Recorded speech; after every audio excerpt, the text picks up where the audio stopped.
Halo, Assalamualaikum semuanya. Kami dari Angkatan 2017 Gizi UHAMKA ingin sharing ke kalian tentang tetap sehat selama pandemi dengan mencegah penyakit jantung koroner. Sebelumnya kami ingin mengucapkan terima kasih kepada kalian yang sudah bersedia menonton video ini. Jangan lupa dikasih like-nya ya. Sharing ini merupakan salah satu pemenuhan tugas kami untuk mata kuliah Gizi Komunitas Komplek. Sebelumnya, nama saya Dini Aluya Putri akan menjadi teman sharing pertama kalian. Saya akan membahas tentang apa sih jantung koroner itu? Apa yang menyebabkan terjadinya jantung koroner? Nah, jadi jantung koroner merupakan penyakit yang terjadi akibat adanya sumbatan pada pembuluh darah yang berfungsi untuk mengantarkan darah dan suplai O2 ke jantung. Sumbatan ini biasanya terjadi karena adanya plak di pembuluh darah sehingga arteri koroner menyempit dan darah yang dialirkan ke jantung akan melambat. Kenapa bisa terjadinya plak dan kenapa terjadinya sumbatan? Dari berbagai penelitian, sangat banyak sekali penyebab penyakit jantung koroner. Tapi ada 5 penyebab utama yang menyebabkan penyakit jantung koroner. Yang pertama, hipertensi. Yang kedua, kolesterol dan trigliserida yang tinggi. Yang ketiga, kebiasaan merokok. Yang keempat, obesitas. Dan yang kelima adalah luka pada dinding arteri. Kelima ini merupakan penyebab utama terjadinya penyakit jantung koroner. Biasanya, plak atau sumbatan itu merupakan penumpukan lemak, sehingga obesitas menjadi faktor utama juga yang menyebabkan penyakit jantung koroner. Saat arteri rusak, plak ini akan lebih mudah untuk menempel pada arteri dan lambat laun akan menebal. Saat plak ini terus-menerus menebal, maka aliran darah ke dalam jantung akan sangat sedikit dan lambat. Saat itu terjadi dengan waktu yang lama, dapat menyebabkan kerusakan maupun kematian otot jantung. Hal ini sangat berbahaya. Maka itu kita harus waspada terhadap penyakit jantung koroner dari usia dini. Selanjutnya akan disampaikan oleh teman-teman saya yang lain. Kepada teman-teman saya yang lain, saya persilahkan. Hai, perkenalkan nama saya Nadia Nusabrina. Di sini saya akan menjelaskan mengenai tanda dan gejala serta faktor resiko dari penyakit jantung koroner. Lalu, apa sih tanda dan gejala dari penyakit jantung koroner? Penyakit jantung koroner memiliki tanda dan gejala seperti sesak nafas, rasa tertekan, terbakar, dan nyeri di dada. Lebih spesifiknya nyeri di dada bagian tengah. Lalu dia akan menjalar ke bagian lengan kiri, punggung, leher, rahang bawah, dan ke ulu hati. Dan biasanya juga disertai dengan keringat dingin, rasa lemah, berdebar, dan terkadang sampai pingsan. Selanjutnya, ada faktor risiko dari penyakit jantung koroner. Faktor risiko ini terbagi menjadi 3. Yang pertama, ada faktor risiko yang dapat dikendalikan. Yang kedua, ada faktor risiko yang tidak dapat dikendalikan. Dan yang ketiga, ada faktor lainnya. Faktor risiko yang dapat dikendalikan, yang pertama itu ada riwayat kesehatan atau riwayat penyakit. Jadi seseorang yang terkena penyakit jantung koroner itu bisa karena adanya riwayat penyakit seperti dislipidemia, hipertensi, diabetes mellitus, dan lainnya. Di mana penyakit-penyakit ini sering menjadi salah satu resiko dari berbagai penyakit. Dan obesitas atau kelebihan berat badan juga menjadi salah satu faktor resiko dari penyakit jantung koroner.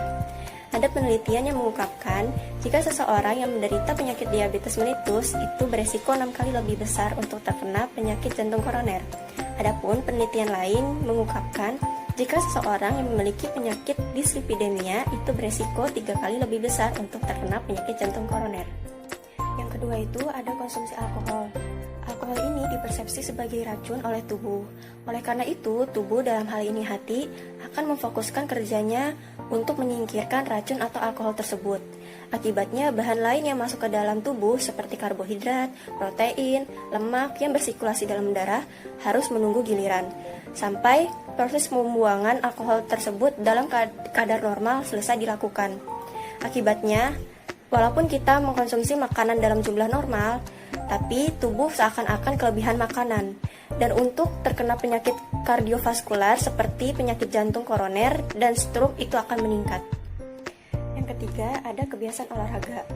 Kurangnya olahraga yang teratur atau melakukan aktivitas fisik minimal 30 menit sehari itu akan mengakibatkan kelebihan kalori di dalam tubuh, sehingga tidak terbuang melalui proses pembakaran. Hal ini akan menyebabkan penimbunan lemak di dalam tubuh yang mempengaruhi gerak jantung dalam memompa darah, sehingga banyak anggota tubuh yang lain tidak mendapatkan suplai oksigen. Olahraga yang bisa dilakukan terutama untuk penderita penyakit jantung koroner itu olahraga yang ringan, seperti berjalan kaki, jalan cepat, atau jogging. Yang keempat itu ada kebiasaan merokok. Rokok memang sangat membahayakan untuk tubuh. Rokok juga merupakan salah satu faktor untuk terjadinya berbagai macam jenis penyakit. Pada penyakit jantung koroner, seseorang yang memiliki kebiasaan merokok itu beresiko 3 kali lebih besar untuk terkena penyakit jantung koroner. Yang kelima itu ada stres. Stres jika tidak dikontrol dengan baik, maka akan memberikan kesan pada tubuh sebagai adanya tanda bahaya, sehingga tubuh akan merespons secara berlebihan. Akibatnya, hormon-hormon yang membuat tubuh waspada, seperti hormon kortisol, katekolamin, adrenalin, itu bisa berdampak buruk untuk tubuh. Keadaan tersebut bisa meningkatkan tekanan darah dan denyut jantung. Hal ini dapat merusak dinding pembuluh darah dan terjadinya plak. Yang selanjutnya itu ada faktor resiko yang tidak dapat dikendalikan. Yang pertama itu ada usia. Semakin tua usia seseorang, maka fungsi organ tubuhnya juga semakin menurun. Begitu juga dengan aktivitas reseptor LDL-nya, sehingga bercak perlemakan dalam tubuhnya itu semakin meningkat dan bisa menyebabkan kolesterol totalnya di dalam tubuh juga semakin tinggi. Biasanya penyakit jantung koroner ini diderita di usia dewasa, yaitu sekitar 40 hingga 50 tahun. Yang kedua itu ada genetik. Genetik juga merupakan salah satu resiko dari penyakit jantung koroner, di mana seseorang yang memiliki riwayat keluarga yang menderita penyakit jantung koroner itu beresiko 2 kali lebih besar untuk terkena penyakit jantung koroner. Yang selanjutnya itu ada jenis kelamin. Dari hasil penelitian menunjukkan jenis kelamin laki-laki lebih beresiko untuk terkena penyakit jantung koroner dibandingkan dengan perempuan. Akan tetapi, pada wanita yang sudah menopause, itu resiko untuk terkena penyakit jantung koronernya lebih tinggi. Hal ini dikarenakan adanya penurunan hormon estrogen yang berperan penting dalam melindungi pembuluh darah dari kerusakan, yang bisa mengakibatkan terjadinya aterosklerosis. Yang terakhir itu ada faktor lainnya, yaitu infeksi. Ada beberapa kemungkinan untuk terjadinya penyakit kardiovaskuler ini disebabkan karena infeksi, yang dapat merangsang atau meningkatkan untuk terjadinya aterosklerosis. Oke, selanjutnya akan dilanjutkan oleh teman-teman saya. Gimana? Udah pada tahu kan apa itu penyakit jantung koroner, gejala, serta faktor risikonya? Nah, sebelumnya, perkenalkan, nama saya Nuraini Dirisasari. Saya akan menjelaskan tentang komplikasi atau bahaya dari penyakit jantung koroner.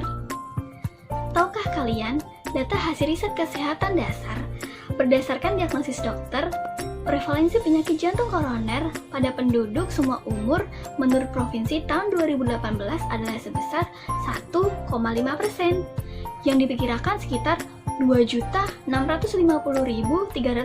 orang yang menderita penyakit jantung koroner. Lalu, bagaimana penyakit jantung koroner yang tidak tertangani? Hal tersebut akan menimbulkan bahaya atau komplikasi. Di antaranya, 1. Angina. Angina atau nyeri di dada disebabkan oleh penyempitan pembuluh darah arteri, sehingga jantung tidak mendapatkan suplai darah yang cukup. Yang kedua, serangan jantung. Komplikasi ini terjadi bila pembuluh darah arteri tersumbat sepenuhnya akibat penumpukan lemak atau gumpalan darah. Kondisi ini akan merusak otot jantung. Yang ketiga, gagal jantung. Gagal jantung terjadi jika jantung tidak cukup kuat memompa darah. Kondisi ini disebabkan oleh kerusakan yang diakibatkan oleh serangan jantung. Yang keempat, gangguan irama jantung atau aritmia. Nah, kekurangan suplai darah ke jantung atau kerusakan pada jantung akan mempengaruhi impuls listrik jantung, sehingga memicu aritmia. Yang kelima, penyakit stroke. Stroke terjadi ketika jantung tidak bekerja dengan efektif. Gumpalan darah yang mudah terbentuk akan menyumbat pembuluh darah. Akibatnya, aliran darah yang kaya akan nutrisi dan oksigen dari jantung ke otak akan terhambat dan menyebabkan stroke. Yang keenam, henti jantung.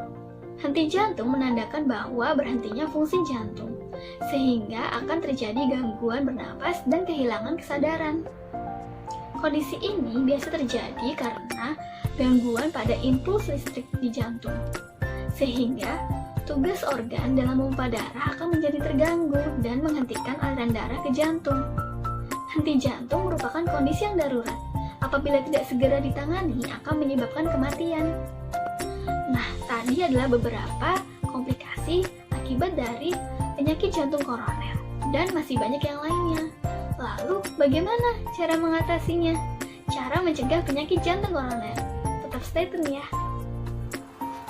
Hai, perkenalkan nama saya Nibrasca. Di sini saya akan menjelaskan tentang pencegahan penyakit jantung koroner. Pencegahan penyakit jantung koroner itu dapat dicegah dengan berhenti merokok, melakukan pola makan yang baik, dan rutin berolahraga. Pola makan yang baik adalah mengkonsumsi aneka ragam makanan seperti yang tertera dalam isi piringku, yaitu sepertiga piring karbohidrat, sepertiga piring sayur-sayuran, seperenam piring protein baik hewani ataupun nabati, dan seperenam buah-buahan. Selain itu juga membatasi konsumsi GGL, yaitu gula, garam, dan lemak. Dalam sehari kita sebaiknya mengkonsumsi gula itu sebanyak 50 gram atau 4 sendok makan, garam itu sebanyak 5 gram atau 1 sendok teh, dan lemak itu sebanyak 67 gram atau 5 sendok makan. Selain mengkonsumsi makanan yang beragam, penting untuk mengontrol berat badan, lalu mengurangi asupan lemak, dan melakukan olahraga minimal 30 menit dalam sehari. Perkenalkan, nama saya Namira Permata Tanjung. Di sini saya akan menjelaskan tentang bahan makanan yang dianjurkan dan bahan makanan yang tidak dianjurkan untuk penyakit jantung koroner. Nah, yang pertama itu dari sumber karbohidrat, di mana bahan makanan yang dianjurkannya itu ada nasi, roti, makaroni, kentang, biskuit, tepung terigu, tepung sagu, dan mie. Nah, untuk bahan makanan yang tidak dianjurkannya itu adalah makanan yang mengandung gas atau alkohol, seperti singkong, ubi, dan tape. Nah, kedua itu dari sumber protein hewani, di mana bahan makanan yang dianjurkannya itu ada daging sapi, ayam yang rendah lemak, ikan, telur, dan susu yang rendah lemak. Nah, untuk bahan makanan yang tidak dianjurkannya itu adalah daging sapi dan ayam yang tinggi lemak, sosis, hati, babat, kepiting, kerang, keju, dan susu yang tinggi lemak. Nah, ketiga itu dari sumber protein nabati, di mana bahan makanan yang dianjurkannya itu adalah kacang-kacangan kering seperti kedelai dan hasil olahannya, yaitu tempe dan tahu. Nah, untuk bahan makanan yang tidak dianjurkannya itu adalah kacang-kacangan yang mengandung lemak cukup tinggi, seperti kacang tanah, kacang mete, dan kacang Bogor. Yang keempat itu dari sayur-sayuran, di mana bahan makanan yang dianjurkannya itu makanan yang tidak mengandung gas, seperti bayam, kangkung, wortel, buncis, kacang panjang, tomat, labu siam, dan toge. Nah, untuk bahan makanan yang tidak dianjurkannya itu makanan yang mengandung gas, seperti kol, kembang kol, lobak, sawi, nangka muda, dan lain-lainnya. Nah, kelima itu dari buah-buahan, di mana bahan makanan yang dianjurkannya itu buah-buahan segar. Nah, untuk bahan makanan yang tidak dianjurkannya itu buah durian dan nangka matang. Keenam itu dari sumber lemak, di mana bahan makanan yang dianjurkannya itu seperti minyak jagung, kedelai, margarin, dan mentega dalam jumlah terbatas dan tidak untuk menggoreng tetapi untuk menumis, serta kelapa atau santan encer dalam jumlah terbatas. Nah, bahan makanan yang tidak dianjurkannya itu seperti minyak kelapa dan minyak kelapa sawit serta santan kental. Nah, untuk ketujuh itu dari bumbu-bumbu, di mana bahan makanan yang dianjurkannya itu semua bumbu selain bumbu tajam dalam jumlah tertentu. Nah, untuk bahan makanan yang tidak dianjurkannya itu seperti cabai dan bumbu-bumbu yang tajam. Nah, untuk yang ke-8 itu dari susu dan hasil olahannya. Bahan makanan yang dianjurkannya itu seperti susu skim, Dan bahan makanan yang tidak dianjurkan yaitu susu full cream. Selanjutnya, saya akan memberikan contoh untuk menu makanan sehari penyakit jantung koroner. Mulai dari pagi, nasi tim, telur dadar, sup wortel, dan susu skim. Jam 10, salad buah. Makan siang, nasi tim, daging bumbu semur, sayur bening bayam, dan buah jeruk. Jam 4 sore, buah apel. Nah, untuk makan malam itu ada nasi tim, ayam panggang, tumis kacang panjang, dan pepaya. Terima kasih sudah menonton video kami. Jangan lupa like, comment, share, and subscribe.